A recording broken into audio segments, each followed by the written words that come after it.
Sound is a form of energy that travels from one point or one place to another place in the form of waves, and these waves are produced by vibration of objects. ठीक है, sound क्या है? ऐसी waves हैं, sound waves, जो कि किसी भी बॉडी की वाइब्रेशन से क्रिएट होती हैं और एनर्जी की एक फॉर्म होती है जो कि एक पॉइंट से दूसरे पॉइंट तक ट्रैवल करती हैं. अब इसकी कुछ एग्जांपल्स. अच्छा, पहले हम लोग देखते हैं कि साउंड क्या होता है. कि हम लोग कुछ भी बोलते हैं, मैं बोल रही हूँ अभी, तो आप लोग इसको सुन रहे हैं. क्यों सुन रहे हैं?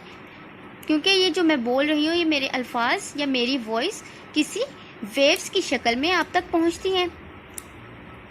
तो इन वेव्स को, जो साउंड को लेके जाती हैं from one place to another place, ऐसी वेव्स को हम कहते हैं साउंड वेव्स. अच्छा, अब साउंड वेव्स, इसकी कुछ एग्जांपल हम ले सकते हैं. कि कोई भी आप लोग एक गिटार की एग्जांपल ले सकते हैं. एक गिटार लेते हैं, उसमें किस तरह से वॉइस प्रोड्यूस होती है. हम लोग उसकी जो वायर्स लगी होती हैं उसके ऊपर उसको टच करते हैं, फिंगर से डिस्प्लेस करते हैं अपनी जगह से, तो उसमें कुछ वाइब्रेशंस क्रिएट हो जाती हैं. वो वाइब्रेशंस क्या होती हैं? ट्रैवल करती हैं एयर से. तो ट्रैवल करके वो हमारे कानों तक पहुंचती हैं, जिसकी वजह से हमें उसकी आवाज़ सुनाई देती है. साउंड ट्रैवल ही करता है किसी भी मीडियम से. अब साउंड वेव्स होती कौन सी हैं? दो तरह की वेव्स हम लोगों ने लास्ट टाइम पढ़ी थी, mainly mechanical waves and electromagnetic waves. अब साउंड वेव्स जो हैं वो है मैकेनिकल वेव्स, जिनको ट्रैवल करने के लिए मीडियम रिक्वायर होता है. कोई ये बगैर मीडियम के ट्रैवल नहीं कर सकती. अब इसकी कुछ एग्जांपल्स हम देखते हैं कि किस तरह से ये साउंड वेव्स क्रिएट होती हैं और किस तरह से मूव करती हैं. सो अपनी बुक पे आ जाएं ज़रा, page number 20 on your text book. अब sound is produced by a vibrating body. ये देखते हैं हम सबसे पहले. इसकी एक्टिविटी 1 है. ये है ट्यूनिंग फोक. इसको आप लोगों ने लैब में भी देखा होगा या देखेंगे. ये इसके 2 एंड्स होते हैं, 1 और 2, जिसको हम प्रॉन्ग्स भी बोलते हैं, और एक नीचे इसको हैंडल सा होता है जिसकी वजह से हम पकड़ते हैं. अब हम करते क्या हैं?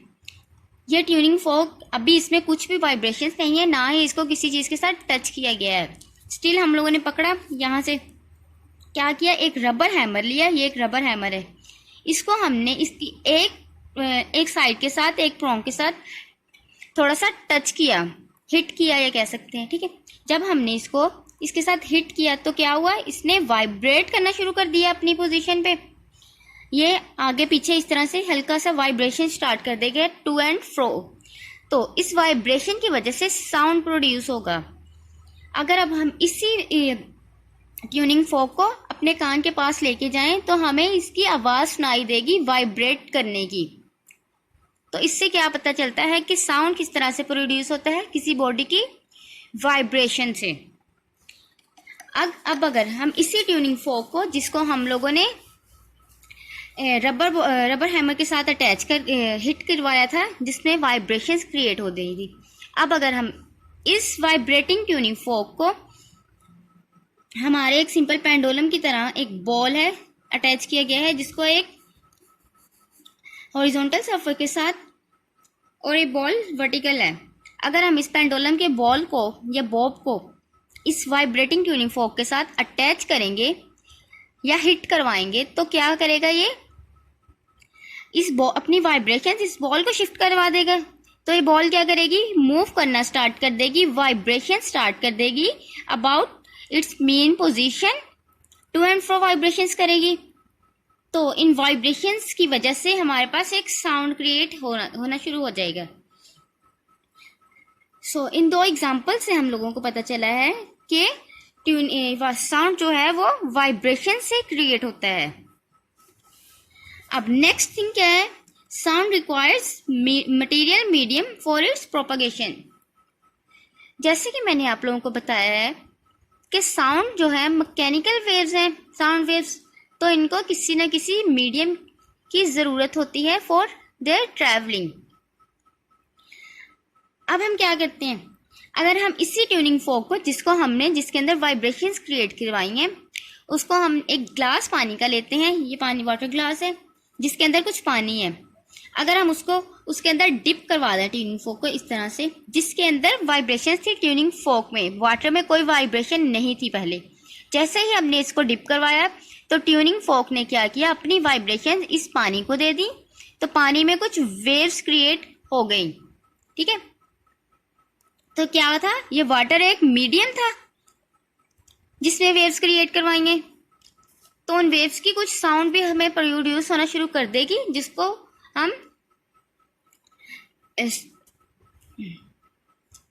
हम सुनने की कोशिश कर सकते हैं, लेकिन वो साउंड बहुत लिटिल होती है, बहुत स्मॉल होती है उसकी वैल्यू साउंड की। अब हम इसको डिस्कस करते हैं कि साउंड वेव्स वैक्यूम में से नहीं पास आउट कर सकती। उसके एग्जांपल्स के तौर पे हम लेते हैं एक बेल जार। ये एक ग्लास का जार है जिसके अंदर एक बेल फिट कर दी गई है, 2 वायर्स के जरिए से इसको पावर सप्लाई दी गई है। ये 2 वायर्स हैं, 2 कॉइल्स, इसकी वजह से इसको पावर सप्लाई के साथ अटैच कर दिया गया है। और नीचे ये है वैक्यूम पंप। वैक्यूम पंप क्या करता है, वैक्यूम क्रिएट करता है, एयर को सक कर देता है किसी भी प्लेस में से या किसी भी जार में से। अब जब हम इलेक्ट्रिक सप्लाई को ऑन करते हैं तो ये बेल रिंग करना स्टार्ट कर देगी, वाइब्रेशंस क्रिएट होंगी जिससे साउंड प्रोड्यूस होना शुरू कर देगा, उस साउंड को हम सुनेंगे।